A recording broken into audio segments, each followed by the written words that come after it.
नमस्कार दोस्तों। आज हम सुनने जा रहे हैं एक छोटी चिड़िया जिसका नाम चिन्नी है, उसकी कहानी बहादुर छोटी चिड़िया का सबक। एक छोटे से गांव के पास एक घना जंगल था। उस जंगल में कई तरह के जानवर और पक्षी रहते थे। उसी जंगल में एक चिड़ियों का परिवार भी रहता था, जिसमें एक नन्ही चिड़िया थी जिसका नाम था चिन्नी। चिन्नी बाकी चिड़ियों से थोड़ी अलग थी। वह बहुत साहसी और हमेशा कुछ नया करने की सोचती रहती थी। हालांकि उसके छोटे आकार और नन्हे पंखों के कारण उसके माता पिता उसे सावधान रहने की सलाह देते रहते।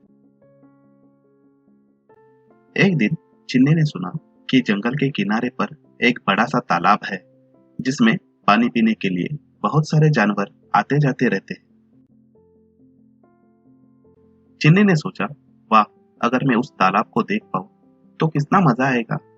उसने अपने दोस्तों से इस बारे में बात की, लेकिन सभी ने उसे चेतावनी दी, अरे चिन्नी, तालाब बहुत दूर है और रास्ते में कई खतरनाक जानवर भी हो सकते हैं। छोटे परिंदों के लिए यह सुरक्षित नहीं है। लेकिन चिन्नी की हिम्मत नहीं टूटी। वह कुछ दिनों तक तालाब के बारे में ही सोचती रही और अंत में उसने ठान लिया कि वह वहां जरूर जाएगी। अगली सुबह चिन्नी ने जल्दी से उड़ान भरी और तालाब की तरफ निकल पड़ी। रास्ते में उसे बड़े बड़े पेड़, रंग बिरंगे फूल और उड़ते बादल दिखाई दिए। चिन्नी बहुत खुश थी, क्योंकि उसने इतना सुंदर सफर पहले कभी नहीं देखा था। अचानक उसकी नजर एक विशाल पेड़ पर बैठे हुए उल्लू पर पड़ी। उल्लू ने चिन्नी को देखकर कहा, अरे छोटी चिड़ी, इतनी दूर अकेली कहाँ जा रही? चिन्नी ने उल्लू को बड़े गर्व से जवाब दिया, मैं तालाब की ओर जा रही हूँ।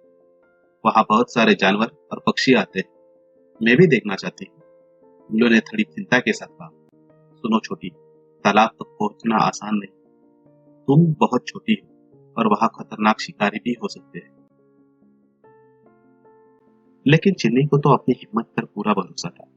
उसने उल्लू की बात को नजरअंदाज किया और आगे बढ़ी। थोड़ी देर बाद उसे एक बड़ा सांप मिला। सांप ने चिन्नी को देखकर फुफकारा, क्यों बहादुर चिड़िया, इतनी दूर अकेली क्यों घूम रही हो? चिन्नी ने बेखौफ होकर कहा, मैं तालाब देखने जा रही हूँ। सांप भी उसे चेताया, सुनो छोटी चिड़िया, यह जंगल बहुत खतरनाक है। हर जगह पे शिकारी जानवर है। मुझे देखो, अगर मैं चाहूं तो तुम्हें अभी निगल सकता हूँ। चिन्नी डर गई, लेकिन उसने हिम्मत दिखाई और चतुराई से बोली, श्रीमान साहब, मैं इतनी छोटी हूँ कि आप जैसे बड़े और डरावने शिकारी के लिए खाने लायक भी नहीं। आप मुझसे क्या ही फायदा उठाएंगे? सांप उसकी चतुराई से प्रभावित हुआ और उसे जाने दिया। आखिरकार चिन्नी तालाब के पास पहुंची। वहां उसने देखा कि कई जानवर पानी पी रहे हैं, तितलियां उड़ रही है और चिड़िया मस्ती कर रही है। वह बेहद खुश थी और उसे गर्व महसूस हुआ कि वह इतनी दूर अकेली आ पाई। लेकिन तभी उसने देखा कि तालाब के पास एक बड़ा सा बाज मंडरा रहा है।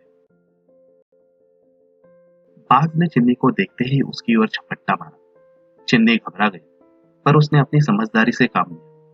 उसने फटाफट पानी में छलांग लगा दी और एक पत्ते के नीचे छिप गई। बाज ने बहुत कोशिश की, पर उसे पकड़ नहीं सका और हार मानकर उड़ गया। चिन्नी ने चैन की सांस ली और समझ गई कि उसकी जान बाल बाल बच गई है। उसने अपनी हिम्मत पर गर्व तो था, पर उसने यह भी महसूस किया कि उसकी जान को खतरा भी था।